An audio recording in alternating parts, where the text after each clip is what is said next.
to the show. Now, there's one particular subject that I think all my viewers know that I would probably never have discussed on TV, because I know that they laugh about these things. And the one was the gym, and you guys saw what we did at the gym recently. That didn't go off too well, according to some people. But cricket is the other thing. So I know my friends are all probably laughing now, saying that I'm going to be discussing cricket. And guess what? I am going to discuss cricket, because you guys thought I cannot. Let me show you something. So Sadiq Davids is here, and you're going to talk to me about what you're doing in the cricket world. I know that you started something new in the last couple of months. That's correct. And that's going off well. Yes. But Sadiq Davids in cricket, let's start there. Yes, shukran for having me on the show, Faizal. I'm happy to be here. I've started recently with a cricket coaching clinic. It started about 4 or 5 months ago. I always wanted to do this, to give... But it didn't really start there. I didn't really start there. The cricket in you started back in the day somewhere. Yes, 100%. I mean, I started playing cricket at the age of 6. And 6 years old. It was... It's got nothing to do with the scoring, when you score 6 kind of. No, not not at all. It's just the age 6, started to pick up a cricket bat, and then from there, things were just going great. I played provincial cricket throughout my career, and I played for Western Province, first class cricket. So I've got a fair bit of, some experience. Yes, that's correct, in cricket, and that's what I want to do at the end of the day, to give back to the community and to the youngsters out there. And I have started now this cricket clinic. It's called Not Out Private Coaching, and that is what we want to do. We want to give back to the community. I want to see at the end of the day that the youngsters enjoy what they do, and it's all for the love of the game. Let's first put the issue into perspective, in my understanding. So I think that it's a very noble thing that you're doing on various levels, but there's a particular area that I would like to discuss first. Sure. And that is the lack of services or facility in certain communities. And then I also want to talk about the fact that we see a scourge of drugs happening. Youth are getting derailed because there are socioeconomic problems, and with that, the lack of facilities, they tend to focus their attention on different things. Then another area that I want to focus on is we find many sportsmen today sitting in their lounges, playing the sport. Does that make them sportsmen? That we'll talk about. So, but let's start with the socioeconomic problems, and let's talk about what do you see happening in the community today. And I'm going to hold no punches back by saying this, but previous communities that were privileged by the apartheid regime had certain facilities for their children. So you'd go into all these very leafy areas and you'd see that facilities are there, kids are being taken one day swimming, the next day cricket, and the next day soccer, and that's part of their development. I don't have a problem that they had that. But on the flip side of the fence, we find communities that were underprivileged at the time, and that inheritance of that underprivileged aspect still runs deep today.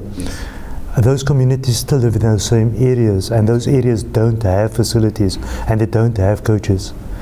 And I know in the pre-briefing you spoke about the fact that certain schools that we called back in the day Model C schools and of the likes had certain facilities, and those facilities would be upper end facilities, but those upper end facilities were given to children whose parents earned a certain amount of money and came from a certain racial group. And I'm not going to go into the politics of it. Let's leave that. But on the other side of the spectrum again, you have kids that don't have those facilities in the school also. So it's not in the school, it's not in the after hours environment. That's correct. And with that we find all of these other things happening. Can you reflect on those aspects for a moment first, so that we can set the tone as to why you're doing what you do? 100%. Look, that's exactly what you're saying there, Faizal. There is, some children would have that privilege and luxury when they do go to these fantastic schools. They've got that at the end of the day, playing cricket, or have the luxury of have the extra coaching. And that is why also, Faizal, at the end of the day, we have started this Not Out Private Coaching, is to say to the community that, look, we are there to assist the youngsters. If you remember about 15, 20 years ago, if you used to drive down the suburbs, you'd see the youngsters would play, that type of sport. At the end of the day, they would play cricket, they would play rugby. You don't see that anymore. Nowadays, the youngsters... And that was in the road too. Do you understand? With the bricks in the road. There you go, with the bricks, with the dustbins, and that's correct. And that is actually where we actually learned our technique and where the talent came from, because we never had that opportunity to go and have private coaching or that luxury. So that is actually where we have learned our skill. And I'm telling, saying to the parents at the end of the day, we are here to assist that, because we don't see that anymore in the community. Nowadays, you have the youngsters got the iPhones, the iPads, and they would, label themselves as, no, I can play this sport, I can play. I have an interest in soccer, and I've got an interest in cricket. But can you actually physically play the sport? That's a different thing. It's a different mental aspect of the game itself. So I'm urging the parents and the youngsters out there to say that, come on board, we are here to assist you guys in the sport of cricket today. And that is what we're doing. It's at the end of the day, it's for the youngsters out there that is an amateur cricketer. So that comes to me and say, look, coach, I would like, to play this game. I love this game. I'm watching this game, but I'm not good at it. Take me through the basics. We are there to assist that a specific youngster, and then we're there to assist the youngster that's got the talent, that plays provincial crickets, that's invited to these trials, and obviously to upskill that youngster's technique and that talent, so that youngster can play one day for the Proteas, if it's him or she, and that's what we're doing. That's the message at the end of the day that I would like to bring across to the viewers. We are there to assist, and you don't have to, attend these fancy schools at the end of the day, just because of sport.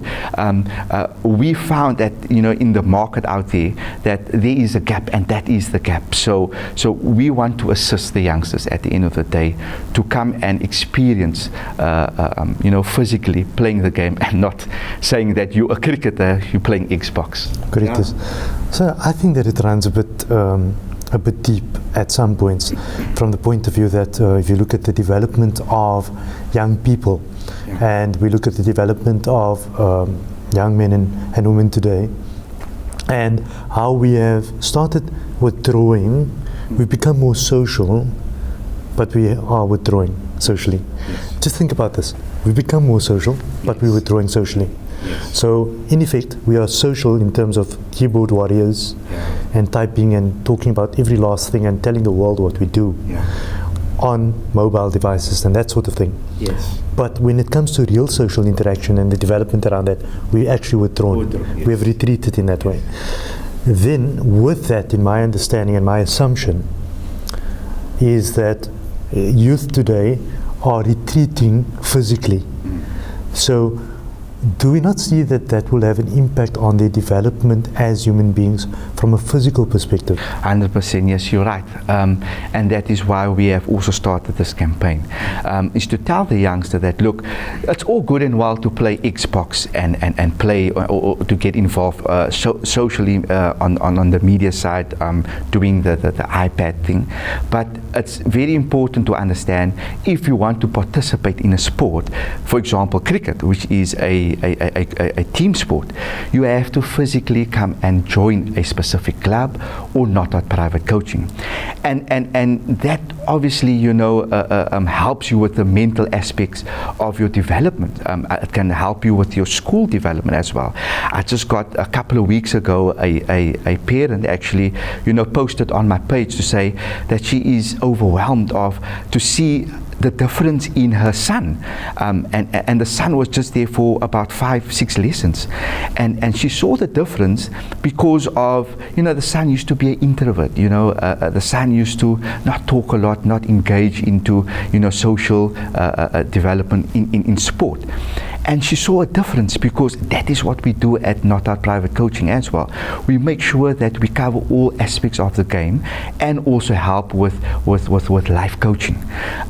And she was, very happy at the way things were going, because she could see the difference. She could see the confidence in her son, and that is what makes us keep going at the end of the day. That type of feedback is to let us know that, look, this is helping. To let you know, Faizal, on what we do is a bit different towards the other coaching that is out there. There is other coaching, private coaches, but we are a bit different, we are a bit unique. We do 90% of those, which is one-on-ones. So we physically, will stand there and help the youngster for an hour and a half session. So we would talk about the mental aspects of the game, we would talk about the physical part of the game, and we would talk about the skill and the technique. And that is all the things that we incorporate within an hour and a half. And this is, sometimes what they do at the big name schools as well.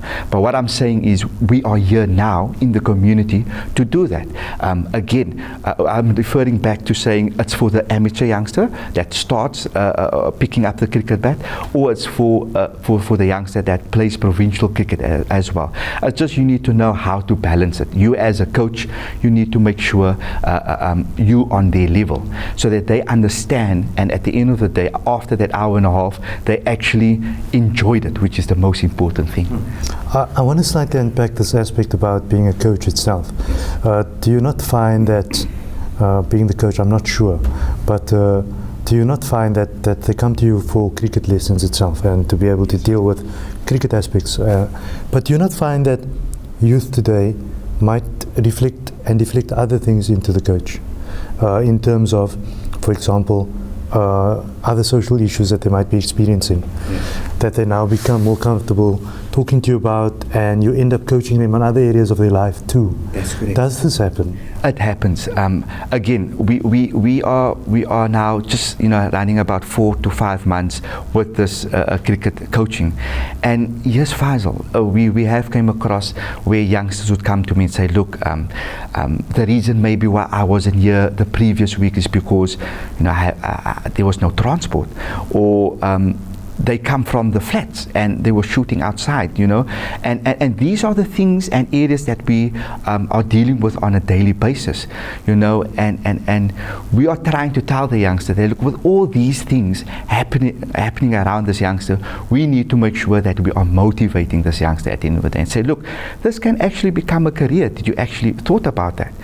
So we are there to motivate, to drive, to let that passion be there on a daily basis, because it's so easy to get influenced, as that youngster would just step out of his door at home and get influenced by the wrong things, get scout out with the wrong friends. And that is what we're here for. We try to tell the community that, look, it doesn't matter where you come from, right, your background, if it's in the Cape Flats or if you come from the southern or northern suburbs, that cricket is, at the end of the day, it can save the youngster. It's there, it's a sport, it can become a career. You can actually change your life, and that is what we're promoting at Not Out Private Coaching. Let's look at the withdrawal of youth out of the physical space into the online space. Yes. And just early on in my office, I opened up one of my books for you and showed you that we have a problem, and that the frontal cortex of the brain seems to be undergoing some strain through internet gaming for long durations. So we see now physical manifestation and changes in the brain itself through online games and the extended play. Yes. That's what we're saying. How that damages the way that your cognition down the line, or how that affects your emotions down the line, is another matter. But I'm assuming that there would be some kickback through that.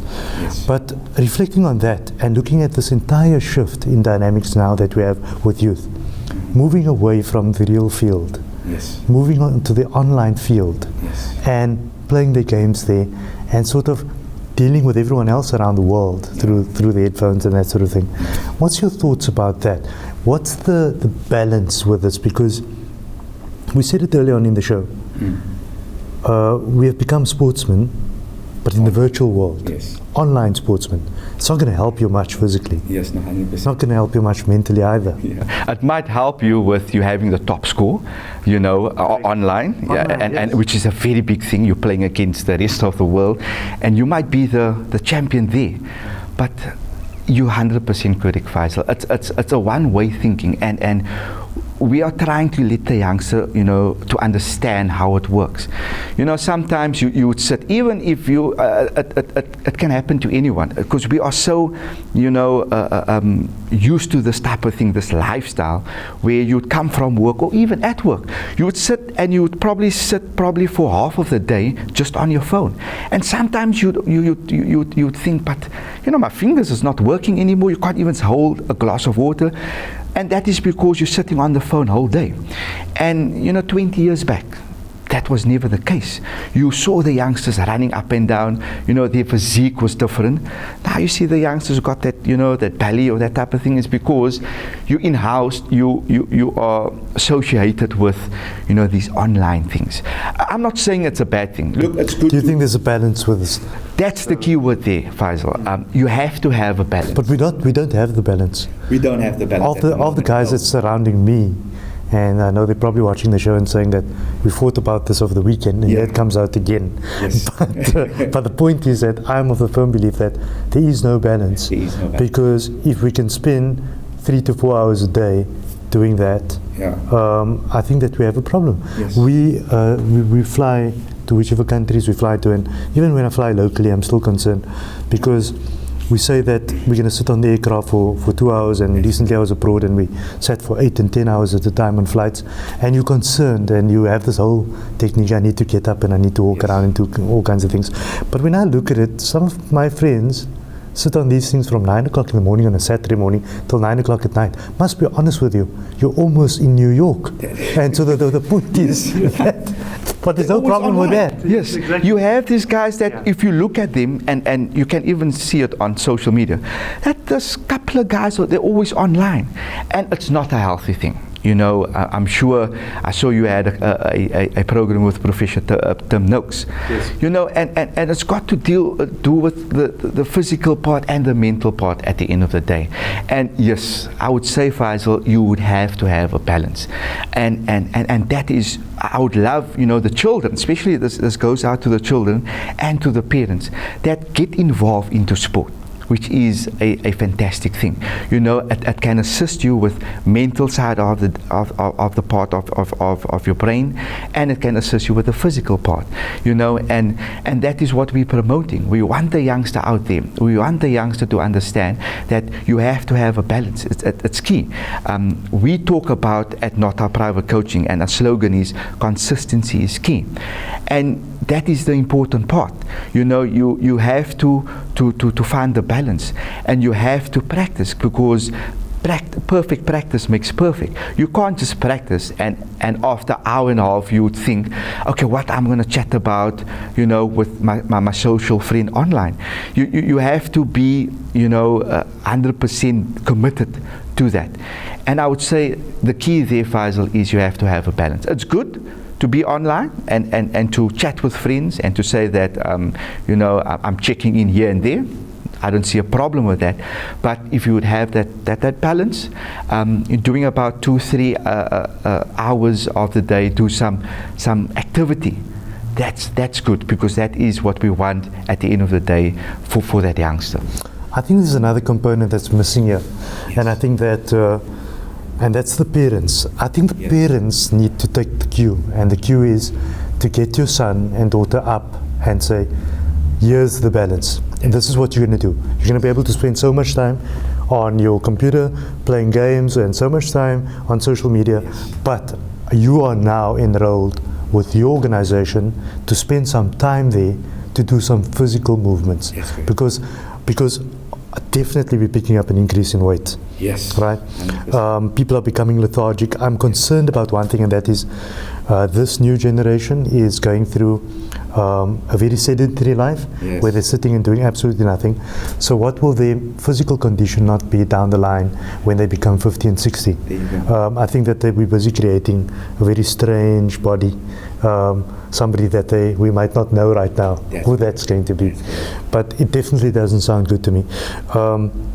Looking at the role of the parents, Yes. always when I talk about parenting, people say, but you don't have children of your own, you don't know what it's like, and stuff. And I think that I negate that aspect, because I think that you don't need to be a parent to be able to know what's right and what's wrong. And you don't need to be a parent or not be a parent to be able to tell your child that you need to get up, contact Sadiq, and get involved and get moving. Yes. They need to make that choice. They need to do the They first cannot step. leave it to the child to make that choice. That's good. Children should have certain abilities to make choices, but not all of them. That's good. We recently, some reading I've done, and I'm not sure what some people are going to think about this, but I'm going to throw it out there in any case. There's a section of the brain called the neocortex, and they found that this only fully develops at the age of 25. What this actually means is that your decision-making process really reaches its pinnacle at 25. Not the ability, but the pinnacle in the sense of that your brain is now fully mature at 25 to make proper decisions. Anything below that is still up to debate. Yes. So having that in mind, and thinking about this, we need to get parents to start making the choices for their children today. And part of those choices is to be able to get involved with organizations like yourself. Cost and that sort of thing. Yes. I can hear them at home. Yes. What does it cost? It's 150 Rand for a session, and the session is an hour and a half. Okay. And what we do there is we break it down. Again, the youngest, just to let you know, the youngest kid I've got is 5 years old, and I would say the eldest one's about 28, 30, right? And they do come for different aspects of the game. So you as a coach, you need to know exactly, pre-plan what you're going to do. So it's 150 Rand, and it's the cheapest in the Western Cape so far. We're based at Chaka Road at Victoria Cricket Club's field, and we go based on bookings, right? The clinic runs from 10 in the morning during the weekdays until 2:30. We take our last booking at 3, so it ends at 4:30. And weekends it's from 9 until 2. Thank you for joining me. It's been enlightening, and I think that I hope people take the cue to actually get out there and do something physical for once. Yes. Thank you for joining me. Shukran for inviting me. I appreciate it, and I just want to put the message out there. Thank you very much. Sadiq Davidson is trying to make a change in society by affecting the change through development in youth, through, and I'm going to say this, through physical movement. And that's getting away from your PCs, getting away from your devices, going to play some real cricket. But here's the thing, for parents, mums and dads, remember one thing: you are the first role model to your child. The same-sex parent is the strongest role model for that child. So if you're a dad, then know that your son is taking the cue from you, and likewise for the mom. And what this means is that it's going to mean that you need to get up there first and take your son along to get out on the road and start playing real cricket. But here's an extra surprise for you guys. The clip that you're going to see now is my attempt at playing cricket. You can tell me your thoughts on Facebook. Until next time, goodbye.